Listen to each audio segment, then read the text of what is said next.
नमस्कार विद्यार्थी मित्रांनो, आजच्या या चालू घडामोडीमध्ये आजच्या या दिवशी कुठल्या प्रश्नांकडे आपल्याला जाता येईल ते प्रश्न आपण या ठिकाणी बघणार आहोत। आणि ते जे प्रश्न आहेत ते प्रश्न आपल्या परीक्षेच्या दृष्टीने आपण तयार केलेले असतात। त्यासाठी आपले हे जे लेक्चर्स आहेत हे लेक्चर्स कधीही मिस करू नका मित्रांनो। आणि सर्व जे प्रश्न आहेत ते प्रश्न व्यवस्थित लिहून घ्या, लिहून घेऊन त्याला वारंवार वाचण्याचा प्रयत्न करा, कारण प्रॅक्टिस ही खूप महत्त्वाची असते परीक्षेसाठी। आणि विशेषतः चालू घडामोडीसाठी हे विशेष महत्त्वाचं आहे, कारण चालू घडामोडी ही तुम्हाला म्हणजे विसर पाडू शकते किंवा हा जो डेटा आहे हा डेटा डिलीट होतो लवकर। आणि जर असं होऊ द्यायचं नसेल तर प्रॅक्टिस हा एकमेव महत्त्वाचा मुद्दा आहे, तो तुम्ही फॉलो केला पाहिजे। आणि त्यासाठी मी असिस्टंट प्रोफेसर रमेश गोरपडे आजच्या ठिकाणी हे जे प्रश्न आहेत हे प्रश्न आपण घेणार आहोत मित्रांनो। बघा, नीती आयोगावरती हा प्रश्न आलेला आहे। नीती आयोग आणि IBM ने भारताला टॉप 3 क्वांटम इकॉनॉमी बदलण्याचा जो काय रोड मॅप आहे हा रोड मॅप त्यांनी तयार केलेला आहे। तर हा जो रोड मॅप आहे हा भविष्यामध्ये तयार केलेला आहे, कारण तसंच केलं जातं मुळात। कारण आपल्याला आपली इकॉनॉमी चेंज करायची आहे, ही 1-2 दिवसामध्ये चेंज होऊ शकणार नाही।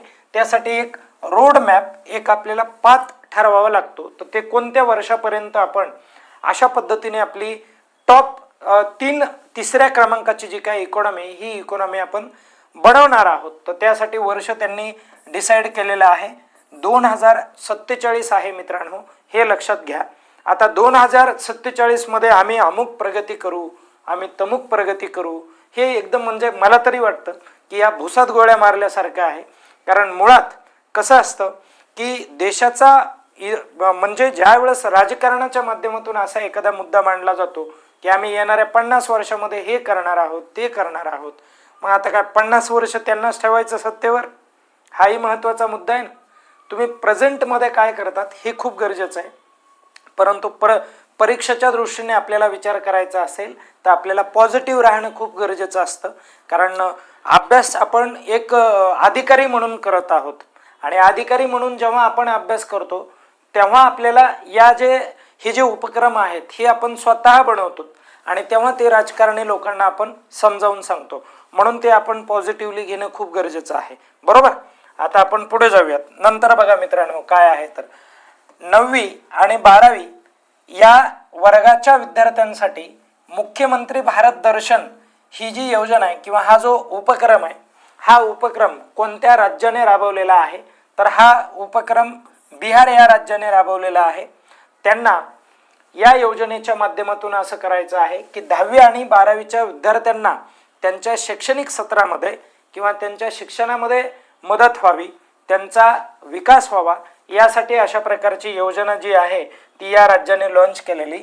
आणि कोणती स्पर्धा ग्रँड स्लॅम म्हणून ओळखली जाते किंवा जात आहे, तर त्याचं उत्तर आहे ऑस्ट्रेलियन ओपन स्पर्धा जी आहे ती ग्रँड स्लॅम म्हणून ओळखली जाते मित्रांनो, म्हणून ते देखील लक्षात राहू द्या। संयुक्त राष्ट्राच्या जागतिक अन्न कार्यक्रमाचे म्हणजे काय माहिती आहे का, तर ज्याला आपण वर्ल्ड फूड प्रोग्राम असं म्हणतो, तर या वर्ल्ड फूड प्रोग्रामचा मुख्यालय कुठे आहे ते मला तुम्ही सांगा। तर त्याचं करेक्ट उत्तर काय असणार आहे, तर रोम इटली हे त्याचं उत्तर असणार आहे। आता तुम्ही या मुख्यालयाची किंवा या संस्थेची स्थापना कधी झाली होती मित्रांनो ते एकदा कमेंट करून सांगा। ह्याचा उद्देश काय आहे तो मी सांगतो तुम्हाला।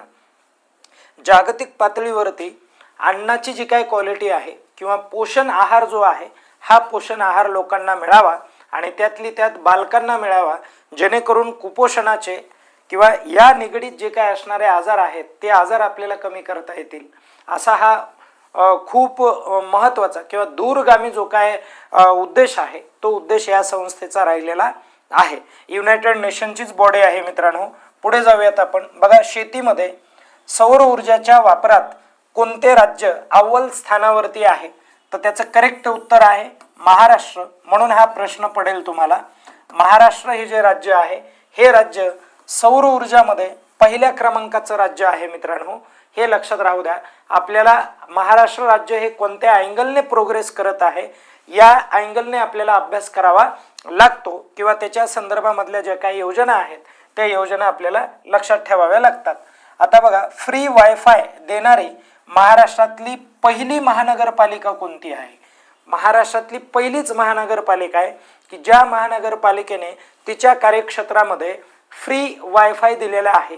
तर त्याचं करेक्ट उत्तर आहे मीरा भाईंदर हे उत्तर आहे. म्हणून हा देखील प्रश्न तुम्हाला येऊ शकतो, म्हणून कृपया हा प्रश्न तुम्ही चांगला लक्षात ठेवा. नुकताच फिफा शांततेचा पुरस्कार कोणाला देण्यात आलेला आहे? तर त्याचं करेक्ट उत्तर आहे डोनाल्ड ट्रम्प यांना देण्यात आलेला आहे. हा शांततेचा पुरस्कार आहे मित्रांनो. आणि हे जे तात्या आहेत, हे तात्या काय करत होते तर एक डिमांड करत होते की बाबा मला तुम्ही नोबेल प्राइज द्या. आणि ती जी नोबेल प्राइज आहे ते शांततेचं नोबेल प्राइज मागण्याचा जो काय प्रयत्न आहे हा तात्याचा चालला होता. म्हणजे लोकांनी दिला, मनाने देणं ही वेगळी गोष्ट आणि स्वतःच मागणं ही वेगळी गोष्ट. आणि हे तात्याचं नेहमीचं वैशिष्ट्य राहिलेलं आहे. म्हणून आपण पुढे जाऊयात आता. आणि त्यानंतर परत पुढे बघा की जल सकारात्मक दर्जा प्राप्त करणारे भारतातील पहिले विमानतळ जे आहे ते कोणतं विमानतळ ठरलंय? तर ते जे विमानतळ आहे ते इंदिरा गांधी आंतरराष्ट्रीय विमानतळ ठरलेलं आहे. आणि इंदिरा गांधी आंतरराष्ट्रीय विमानतळ हे जे आहे हे नवी दिल्ली या ठिकाणी असलेलं बघायला मिळेल. आता त्यानंतर पुढचा प्रश्न बघा, भारतामध्ये डिजिटल पत्त्याची प्रणाली तयार करण्यासाठी पोस्ट विभागाने सुचवलेल्या उपक्रमाचे नाव काय आहे? तर त्या उपक्रमाचं नाव आहे ध्रुवा असं नाव आहे. म्हणून हे लक्षात राहू द्या. ठीक आहे, ओके. आता आपण पुढे जाऊयात. नंतरचा प्रश्न बघा एक शेवटचा, कृष्णवेणी संगीता निराजनमच्या तिसऱ्या आवृत्तीचे आयोजन कोणत्या ठिकाणी घेण्यात आलेलं आहे? आणि ते आंध्र प्रदेशमध्ये घेण्यात आलेलं होतं. कुठे? विजयवाडा या ठिकाणी झालेलं होतं. म्हणून तेही लक्षात राहू द्या मित्रांनो. ओके, अशा पद्धतीचा जो काय प्रश्न आहे हा प्रश्न आजचा शेवटचा होता आणि या ठिकाणी आपण थांबूयात. धन्यवाद. पण त्यापूर्वी तुम्ही सर्वांनी व्यवस्थित अभ्यास करावा ही खूप महत्त्वाची आमची इच्छा आहे. आणि काय अडचण आल्यानंतर आवर्जून सांगा, त्याच्यावरती आपण सोल्युशन काढूयात. धन्यवाद.